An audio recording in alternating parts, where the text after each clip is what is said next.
복음서 개론 오늘은 두 번째 시간 마태복음 11장 2절에서 28장까지 살펴보도록 하겠습니다.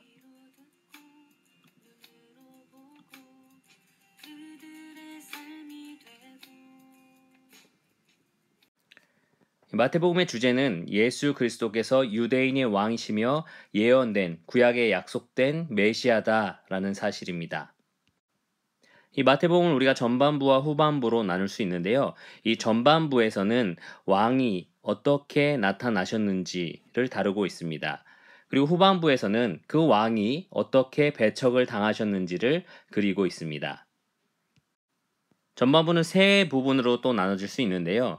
1장 1에서 11장 1절까지 이 내용을 세 가지로 나눠서 분류할 수 있습니다. 먼저는 왕이 어떻게 출현하셨는지, 이 왕이 먼저 아브라함과 다윗의 조상으로 그 계보에 따라서 이 땅에 오셨다는 것, 그리고 동방박사의 예배를 받으시는 왕이었다라는 사실, 그리고 약속된 그 예언 말씀에 따라서 애굽으로 갔다가 이 나사렛의 동네에 다시 오셨다는 사실, 그리고 이 왕의 출현 마지막 부분에서는 이 세례 요한의 침례를 받으시고 이 사단에게 모든 시험을 이겨내셨다. 그 부분을 왕의 출현 부분에서 다루고 있고요. 그 다음에 왕의 선포 부분에서는 이제 예수 그리스도께서 왕으로서 어떠한 말씀을 선포하셨는지를 아주 길게 다루고 있습니다. 여러분 잘 아시는 팔복이라든지 여러 산상수훈에 해당되는 말씀들이 여기에 기록이 되어 있습니다.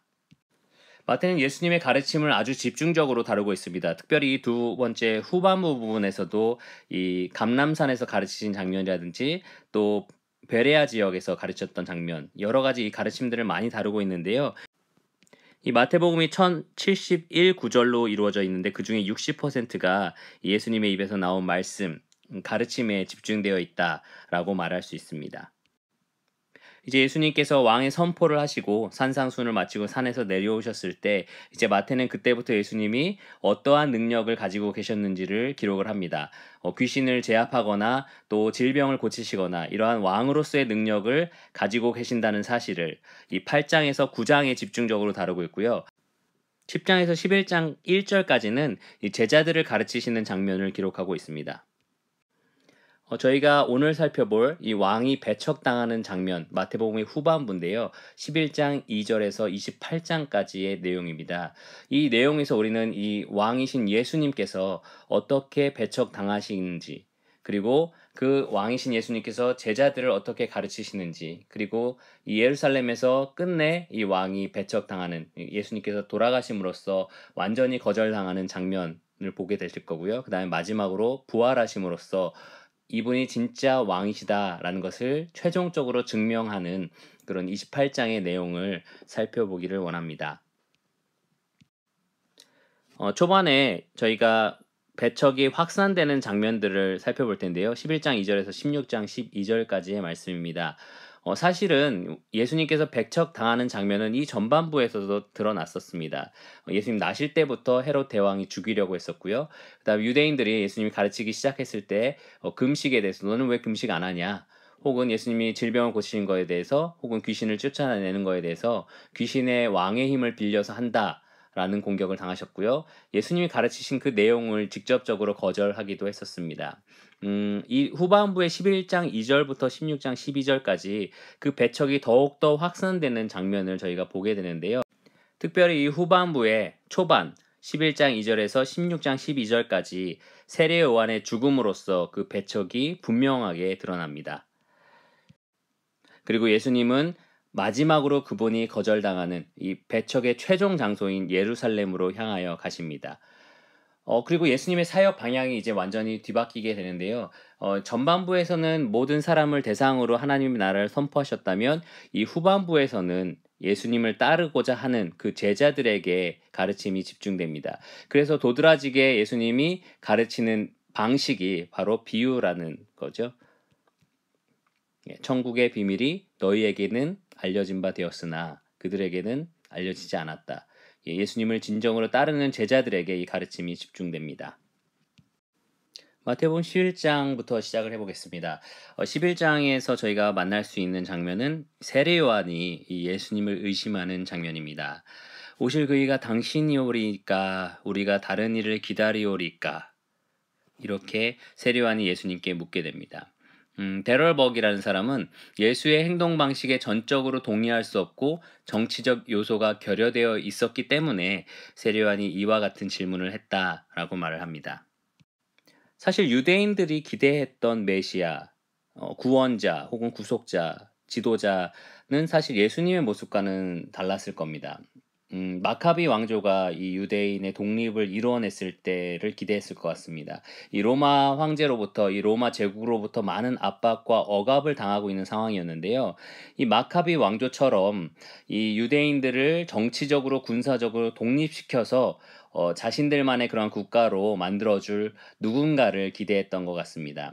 예수님은 계속해서 하나님의 나라, 나의 나라라는 것을 이야기하셨기 때문에 이 유대인들은 아마도 예수님의 그 말씀에 따른 그 나라가 이 천국, 우리가 기다리는 그런 하나님에 속한 나라, 하늘에 속한 나라가 아니라 이 유대인 왕국의 독립하고 동일하게 생각했던 것 같습니다. 그래서 사도행전에 보면 예수님께서 부활하시고 나서 제자들과 있을 때 제자들이 주님 이제 이스라엘의 민족을 회복시키실 때가 지금입니까? 라고 묻는 것을 보게 됩니다. 메시아라면 뭔가 이스라엘 민족의 정치적인 회복 혹은 독립에 어떤 관심을 보여야 할 것 같다라고 생각했는데 예수님이 행동하시는 방식들, 여러 가지 사역들을 볼 때 전혀 그런 것들이 보이지 않았던 거죠. 그렇기 때문에 이 유대인들, 특히 이스라엘의 회복을 간절히 원했던 이러한 유대인들, 세례 요한과 같은 사람들이 정말 예수님이 메시아인가라고 의심을 했었던 것 같습니다.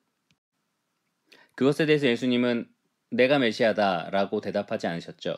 정확하게 어떠한 대답을 해주지 않으셨지만 이 가난한 자에게 복음이 전파되고 맹인이 보고 있고 이러한 여러 가지 지금 하고 있는 일들에 대해서 선포를 하십니다. 사실은 구약 성경의 이사야 42장이나 61장에 기록된 예언을 보면요. 하나님의 택한 종을 통하여 이스라엘을 구원하시겠다라고 약속하셨는데 그 택한 종이 하는 일들이 바로 그것이었습니다. 맹인들을 보게 하고 가난한 자에게 복음을 전파하고 이러한 일들을 지금 예수님이 이루고 계신 상황이었습니다. 그들이 기대했던 메시아는 아니지만 예수님은 하나님이 약속하신 그 메시아가 맞았던 거죠. 정치적인 독립을 기대했던 유대인들에게 가이사의 것은 가이사에게 바치라 라고 말했을 때 얼마나 실망스러울지 한번 생각해 보십시오. 자, 예수님은 이제 세례 요한에 대해서 어떠한 평가를 하셨습니다. 여자가 낳은 자 중에 요한보다 큰 자가 없다라고 얘기를 하셨습니다. 그러면서 동시에 천국에서는 극히 작은 자라도 그보다 크다라는 말씀을 하셨습니다. 왜 이러한 어떻게 보면 상반되는 평가가 이루어졌을까요? 사실 요한의 역할 때문입니다. 예수님은 그 이어서 11장 13절에 보면 모든 선지자와 율법이 예언한 것은 요한까지다 라고 시대의 구분을 정합니다. 이 요한까지는 하나님께서 오실 메시아, 이 오실 메시아에 대해서 계속해서 예언해 오셨습니다. 그리고 이 요한이 위대한 것은 뭐냐? 이 오신 메시아를 직접 눈으로 보면서 그분이 하실 일에 대해서 직접적으로 예수님을 가리키면서 선포할 수 있었습니다. 보라, 하나님의 어린 양이로다. 과거 선지자들이 어떠한 모습으로 어느 시기에 어떤 때에 오실 것인지를 알지 못해서 베드로전서에 보면 부지런히 살피고 연구했다라고 나와 있죠. 그러나 세례 요한은 분명히 자기 눈앞에서 오신 메시아를 지켜보고 있는 것입니다. 그래서 요한보다 큰 자가 없다. 그러나 천국에서는 극히 작은 자라도 그보다 크다라는 의미는 이제 예수님 이후에 복음의 말씀을 들었던 사람들이 있을 거 아닙니까? 그들에게 계시된 하나님의 그 구속의 놀라운 비밀이 훨씬 더 위대했던 것입니다. 구약 시대에는 모형으로서 그리스도가 어떠한 모습으로 오실 것인지 그림자처럼 아주 작게 보여졌다면, 아주 조금만 하나님께서 드러내셨다면, 이제 신약 시대 이 요한 이후부터 신약 시대에는 하나님의 놀라운 복음이 완전히 드러나서 이 사람들에게 선포되었다는 사실입니다. 그것도 메시아가 직접 오셔서 말이죠. 그래서 천국에서는 극히 작은 자라도 요한보다 크다라고 예수님이 말씀하신 것입니다. 그리고 구약과 신약 동일하게 하나님의 구원의 진리는 항상 겸손한 자들, 이 진리를 겸손하게 받아들이는 자들에게 열려 있었습니다. 그래서 예수님은 11장에서 회개하지 않는 도시 고라신과 벳세다에 대한 책망을 하십니다. 네, 고라신은 이 갈릴리 지역에 있는 지역이었고요. 그리고 벳세다도 갈릴리 부근에 있는 지역이었습니다. 이 두 지역에 많은 이적을 행사하셨지만, 많은 사역을 하셨지만 그들이 돌아오지 않았을 때 예수님께서는 그들을 강하게 책망하셨습니다. 그리고 11장 마지막에서 예수님은 아주 흥미로운 이야기를 하십니다. 예수님께서 하나님 아버지께 이렇게 말씀하시는데요. 천지의 주제이신 아버지여, 이것을 지혜롭고 슬기 있는 자들에게는 숨기시고 어린아이들에게는 나타내심을 감사하나이다. 예수님께서 계속해서 진리를 전파하셨지만 이 어린아이같이 겸손한 자들이 그 진리를 받아들였습니다. 오히려 지혜롭고 높은 이 당시에 바리새인같이 율법에 아주 능통한 그러한 사람들은 하나님의 진리를 거부했었습니다. 예수님이 이것에 대해서 올소이다 라고 26절에 말씀을 합니다. 이렇게 된 것이 모두 아버지의 뜻입니다. 구약부터 신약까지 계속해서 하나님은 이렇게 겸손한 자들, 그 진리의 말씀에 마음의 문을 여는 아주 겸손하고 낮은 자들을 택하셨다는 것입니다. 사실 사도 바울도 동일한 말을 했었죠. 고린도전서 1장 26절에 보면 너희의 부르심을 봐라. 육체를 따라 지혜로운 자가 많지 않도다. 학벌이 좋은 자가 많지 않도다. 하나님께서는 이렇게 학벌과 지혜로운 자, 지식이 높은 자 이런 것들이 아니라 정말 하나님 앞에서 낮아진 자, 이 겸손한 자들을 하나님께서 택하십니다. 그들에게 진리를 깨우쳐 주십니다. 이것이 참 놀라운 진리인데요. 예수님은 이러한 것들에 대해서 하나님 아버지께 그것이 옳습니다 라고 말씀하시고 나서 사람들에게 이렇게 말씀하십니다. 수고하고 무거운 짐진 자들아 다 내게로 오라. 내가 너희를 쉬게 하리라. 11장 28절 말씀이고요. 29절에는 이렇게 말합니다. 나는 마음이 온유하고 겸손하니 나의 멍에를 메고 내게 배우라. 이 온유한 마음, 이 겸손한 마음을 나에게서 배워라. 그러면 너희 마음이 쉼을 얻으리라. 겸손하게 낮아진 자, 하나님의 진리에 귀를 기울이고 그 앞에 겸손히 낮출 수 있는 사람이 이 마음의 짐을, 이 죄의 짐을 벗을 수 있다는 것입니다. 자, 이제 12장으로 넘어가면 유대인의 왕이 어떻게 배척당하는지를 조금씩 더 살펴볼 수 있습니다. 11장에서도 벌써 고라신과 벳세다 지역에서 예수님의 그 여러 가지 이적들과 가르침을 거절했던 그 장면을 보셨고요. 12장에서는 이제 예수님의 제자들, 시장에서 이삭을 잘라 먹었을 때 바리새인들이 그것에 대해서 이 안식일을 범했다라는 비방을 하게 됩니다. 사실 출애굽기 20장 10절 말씀을 보면 여러분 잘 아시는 10계명 중에 하나입니다. 일곱째 날에 대해서 뭐라고 나와 있냐면 내 하나님 여호와의 안식일인즉 너나 내 아들이나 내 딸이나 내 남종이나 내 여종이나 내 가축이나 내 문 안에 머무는 객이라도 아무 일도 하지 말라.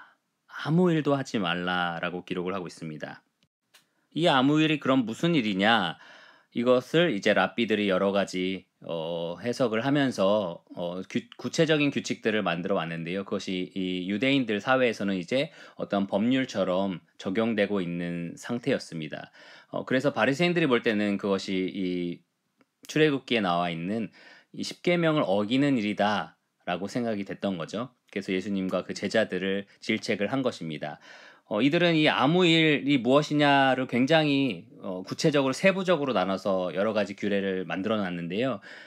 예를 들어서 안식일에 어느 정도 걸을 수 있느냐라는 그 걸음거리의 단위까지도 만들어졌습니다. 그래서 안식일에 가기 알맞은 길, 사도행전 1장 12절에 나오는 내용인데요.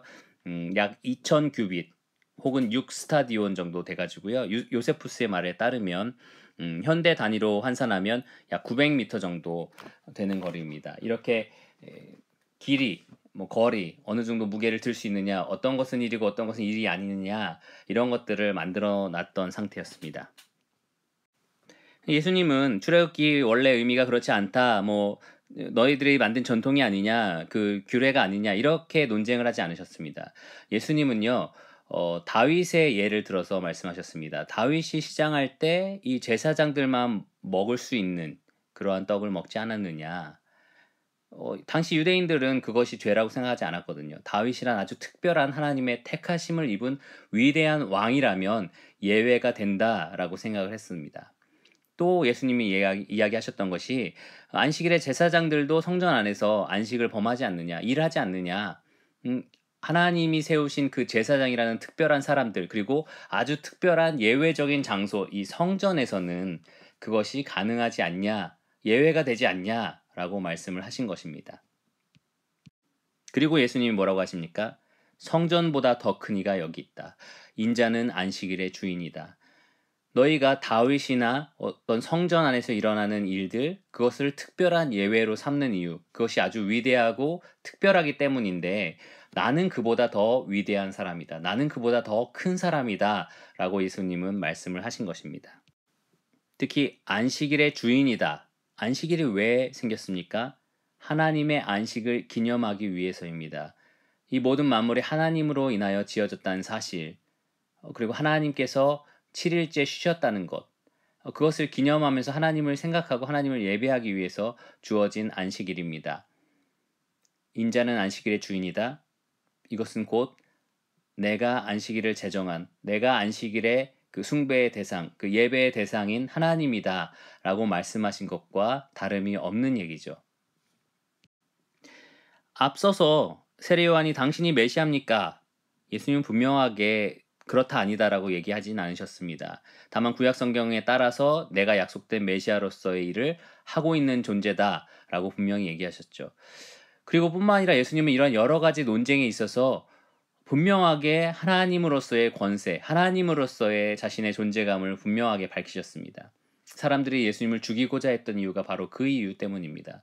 예수님은 그냥 얼버무리면서 내가 여기 이 법을 지킬 수도 있고 안 지킬 수도 있고 뭐 안식일이 규례가 이렇지 않느냐, 원래 법은 그렇지 않느냐 이렇게 변명하지 않으셨습니다. 항상 이 어떠한 논쟁이 있었을 때 예수님이 하나님으로서의 권위를 갖는다라는 것을 아주 분명하게 밝히셨습니다. 또 12장에 또 나오는 내용이 뭐냐면은 그 안식일을 범하는 일, 또 안식일에 대한 얘기인데요. 이 귀신을 쫓아내는 일을 합니다.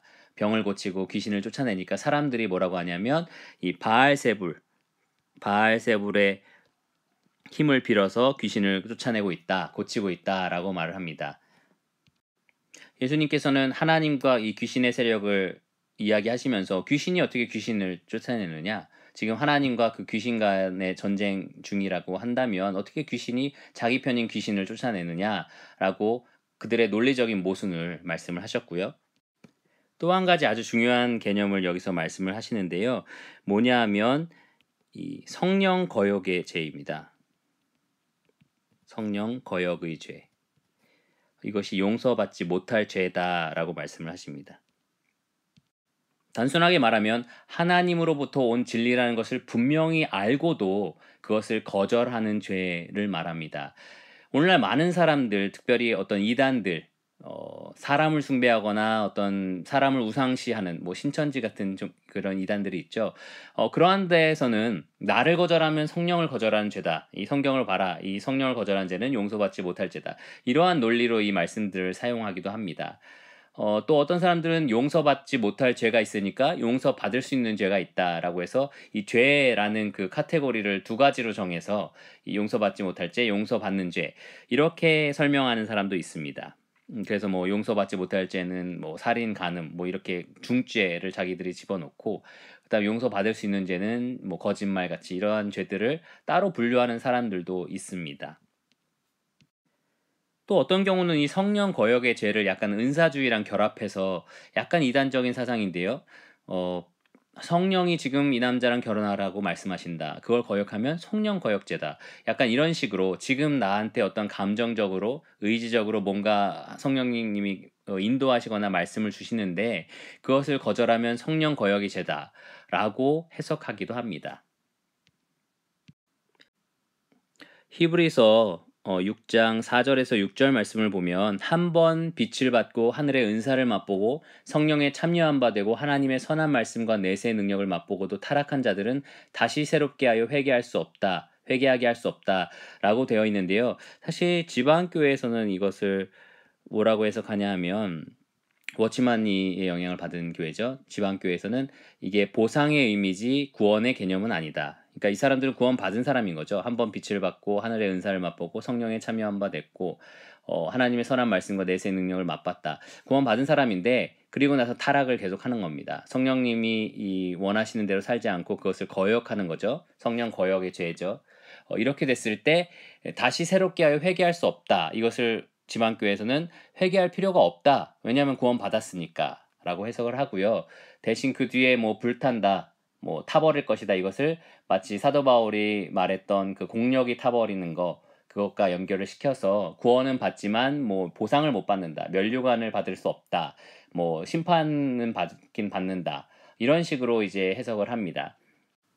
그러나 방금까지 제가 이렇게 말씀드린 여러 가지 해석들은 성경적인 근거를 얻기가 어렵습니다. 저희가 조직신학이라고 해서 성경 여러 부분에서 뭐라고 말하고 있는지를 다 조합을 해서 어떤 교리들을 정립을 하는데요. 성경에서는 이렇게 어떤 죄를 두 가지로 구분하거나 혹은 구원받았는데도 면류관을 받지 못한다, 뭐 보상을 얻지 못한다, 이러한 개념들을 설명하지는 않습니다. 오히려 이 성령 거역의 죄, 아까 처음에 제가 말씀드린 것처럼 이 정말 하나님으로부터 왔다라는 거, 메시아다, 이분이 정말 메시아로서의 능력을 보인다라는 것을 분명히 알면서도 그것을 거절하는 죄, 모든 불신자가 하고 있는 일이죠. 교회에 나오는 불신자를 생각해 보십시오. 하나님 말씀을 매번 강단에서 듣습니다. 그들이 나누는 아름다운 교제들을 맛을 봅니다. 떡과 잔을 뗄 때라든지 아름다운 찬양을 드릴 때라든지 이 하나님 앞에서 그들이 교제하고 하나가 되고 성화되는 과정들을 다 지켜봅니다. 이것이 정말 인간 세상에서 우리가 일반 세상에서 전혀 맛볼 수 없는 평안이다, 기쁨이다. 이 전해지는 말씀들이 정말 진리다라는 것을 그들이 깨달았지만 끝내 결국은 하나님을 나는 그래도 받아들이지 않을 거야. 거절하는 것. 그것은 결국은 구원받지 못하는 것입니다. 그래서 이 성령 거역의 죄는 어떤 특별한 캐테고리에 들어가는 죄다라고 말할 수도 없고요. 우리가 하나님의 진리를 알고도 하나님의 놀라운 그러한 은혜들, 그러한 놀라운 능력들을 보고도 믿지 않는 것들을 말합니다. 그들은 계속해서 표적들을 요구합니다. 더 놀라운 능력을 보여봐라. 네가 정말 메시아라면 더 대단한 것들을 한번 보여봐라. 그러한 것들을 예수님이 거절하셨죠. 표적을 거절하시면서 아까 안식일을 범한 것, 그 이삭을 잘라 먹었을 때 했던 동일한 논리를 예수님은 가지고 이야기를 하십니다. 그들이 표적을 요구했을 때 니느웨 사람들을 생각해봐라. 잘 생각해 보시면 니느웨 사람들이 어떻게 회개했죠? 요나가 말씀을 선포했을 때 뭔가 대단한 기적을 보이지 않았습니다. 말씀을 선포했을 때 그들이 회개했습니다. 예수님은 요나 이야기를 하시면서 나도 요나처럼 요나가 보인 그 표적밖에는 보일 게 없다.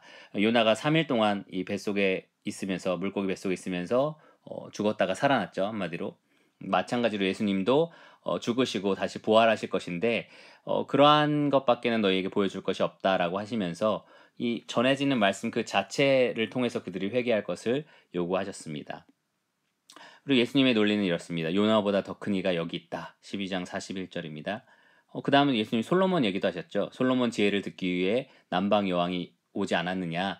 그가 이 세대 사람들을 정죄할 것이다. 왜냐? 솔로몬보다 큰 이가 여기 있기 때문이다. 12장 42절의 말씀입니다. 너희 심판의 그날에 니느웨 사람들이 너희를 정죄할 것이다. 남방 여왕이 너희를 정죄할 것이다. 왜냐하면 솔로몬보다 그리고 요나보다 훨씬 더 큰 이 하나님, 그 하나님의 본체가 이 하나님의 아들 유대인의 왕이 이 땅에 오셔서 너희에게 진리를 선포했지만 그들은 전해진 그 메시지와 그 지혜에 놀랬고 회개했지만 너희는 내가 전하는 그 지혜를, 내가 전하는 그 진리를 받아들이지 않았다 라고 말씀하신 것입니다. 이렇게 말씀하시고 있는 차에 예수님께서 우리에게 말씀하실 때 그 어머니와 그 가족들, 동생들이 예수님께 말하려고 왔을 때 사람들이 주님 그 어머니와 동생들이 왔습니다 라고 얘기를 했죠. 그런데 예수님께서 이렇게 말씀하십니다. 누구든지 하늘에 계신 내 아버지의 뜻대로 하는 자가 내 형제요 자매요 어머니니라. 12장 50절 말씀인데요. 왜 갑자기 이런 말씀을 하셨느냐? 내 가족들은 내 가족이 아니다. 이런 뜻은 아닙니다. 예수님이 십자가에 달리셨을 때 어머니를 부탁하는 장면을 저희가 보게 되는데요. 아까 앞에서 쭉 했던 얘기들을 잘 생각해 보시면 이해가 갑니다. 이 문맥 안에서 생각하시면 예수님은 나를 진정으로 따르는 사람들, 내 아버지 하나님의 말씀대로 순종하려고 하는 사람들이 정말 나에게 속해 있는 나의 가족들이다 라고 말씀을 하신 것입니다. 계속해서 예수님은 지금 예수님을 거절하는 자, 그 말씀에 순종하고 싶어 하지 않는 자들과 논쟁하고 있는 중이셨죠. 그래서 예수님이 이러한 말씀들을 하신 것입니다. 네, 13장으로 넘어가면 예수님이 이제 비유로 말씀을 하십니다. 예수님을 거절하는 사람들을 떠나서 이제 예수님의 제자들, 참 예수님의 가족들, 예수님에게 속해 있는 사람들에게 말씀을 선포하고 싶어 하십니다. 갈릴리 이 바닷가, 갈릴리 호수에서 이 비유를 말씀하셨고요. 비유의 목적에 대해서 어떤 사람들은 아주 쉬운 말씀을 하기 위해서 씨 뿌리는 비유, 누구나 이해할 수 있지 않느냐, 이렇게 쉽게 설명하시기 위해서다라고 말씀을 하기도 하는데요. 사실 그렇지 않습니다. 정반대입니다. 그들을 심판하시기 위해서, 잘 알아듣지 못하게 하기 위해서입니다.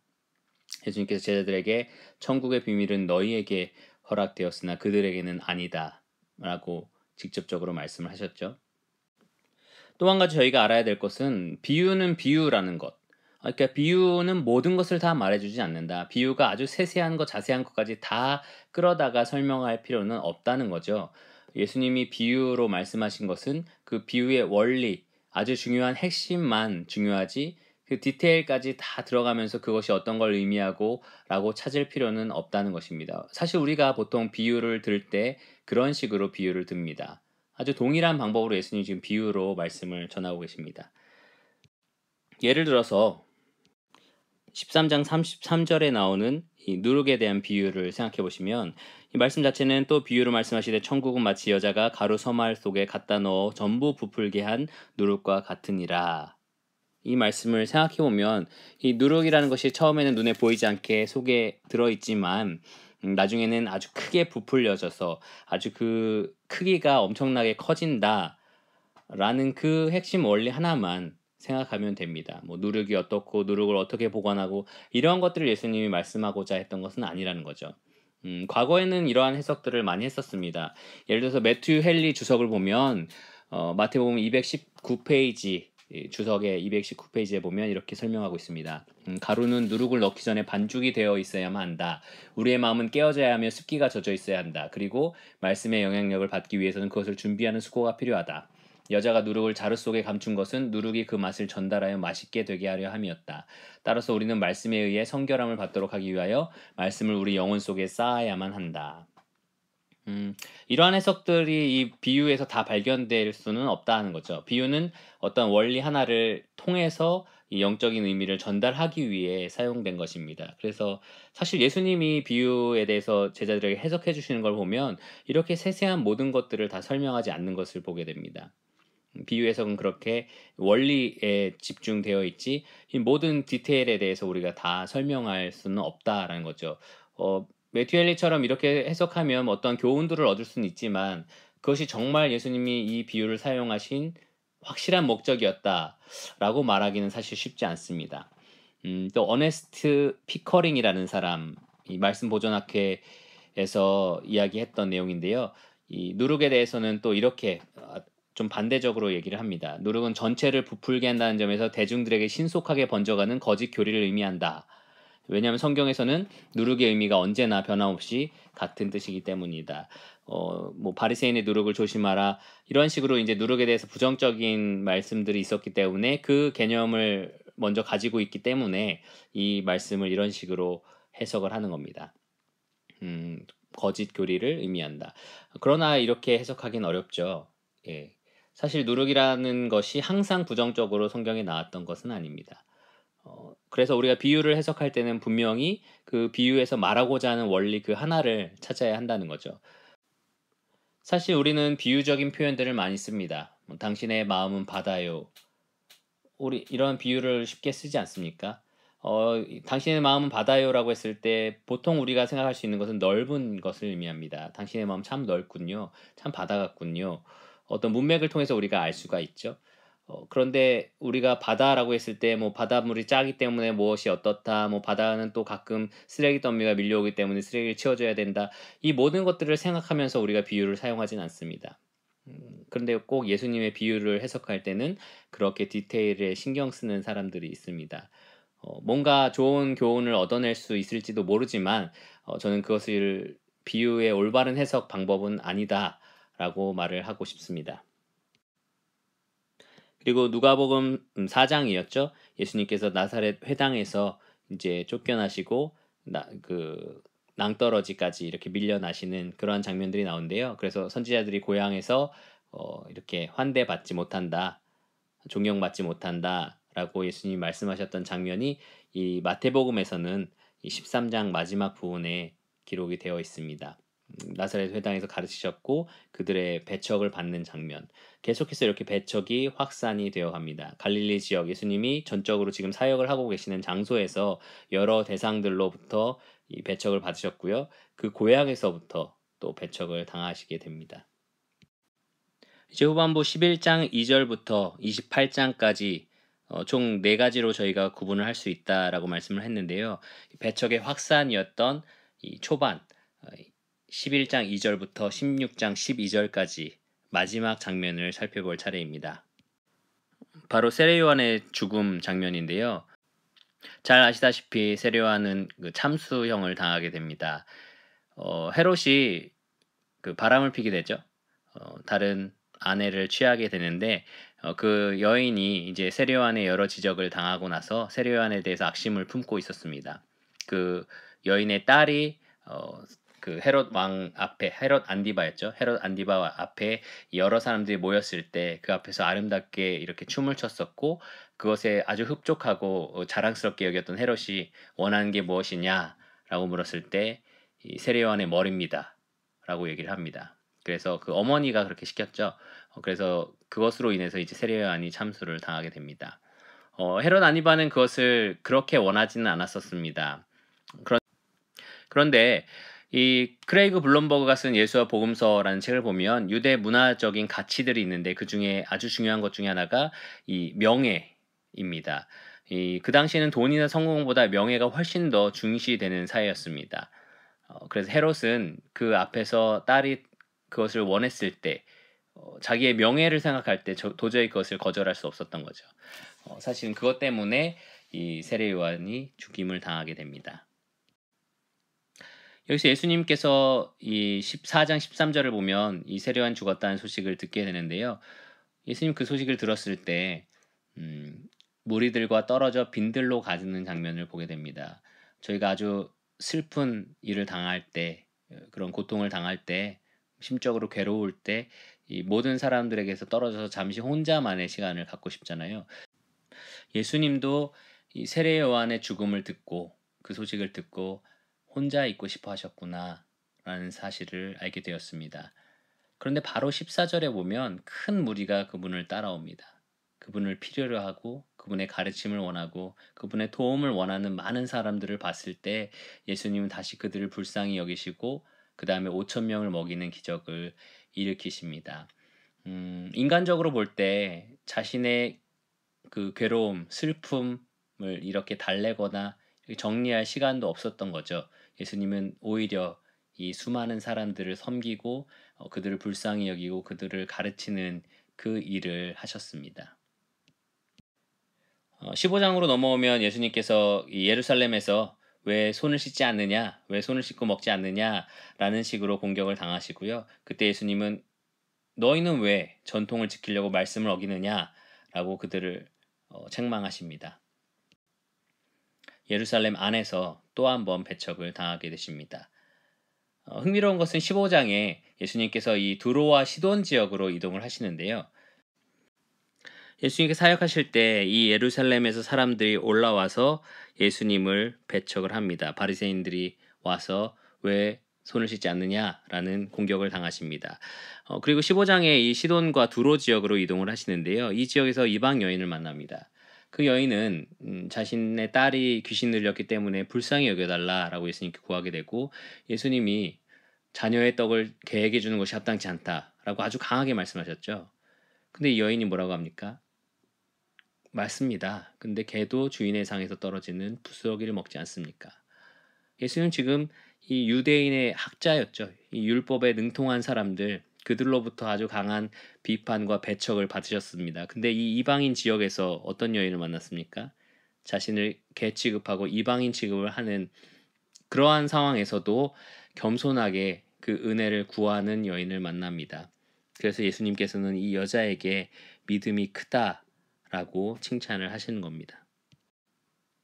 예수님 계속해서 갈릴리 지역으로 내려오셔서 많은 사람들을 먹이셨고요. 그 다음에 4천 명을 먹이는 기적을 다시 한번 보여주십니다. 16장에 넘어오면 예수님이 이 악한 세대가 표적을 구하는 것에 대해서 비판을 하시고 그 다음에 바리새인들의 외식을 주의하라라고 말씀을 하십니다. 이렇게 전반부는 세례 요한의 죽음이라는 아주 큰 사건을 두고 예수님께서 이 갈릴리 지역을 돌아다니시면서 여러 가지 하나님의 말씀을 전파하시고 그 다음에 여러 가지 기적들도 베푸시는데 동시에 많은 비판들이 조금씩 확산되는 장면을 묘사하고 있습니다.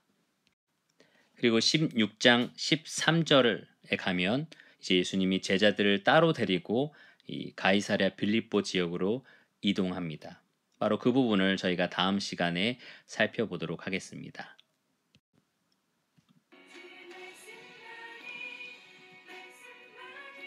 네, 오늘 마태복음 후반부인 11장 2절부터 28장을 살펴봤는데요. 그 중에 초반 배척이 확산되는 장면을 살펴보았습니다. 예수님이 얼마나 진리를 선포하시는 데 힘썼는지 그리고 얼마나 그 사람들을 불쌍히 여기셨는지 나의 겸손을 배워라. 그리고 이 진리를 받아들여라. 얼마나 그렇게 헌신하면서 가르치셨는지 살펴볼 수 있었습니다. 그럼에도 불구하고 이 죄인들의 악랄함, 교만함, 아주 하나님 앞에서 그들이 얼마나 교만했는지를 또 살펴볼 수 있는 장면이었습니다.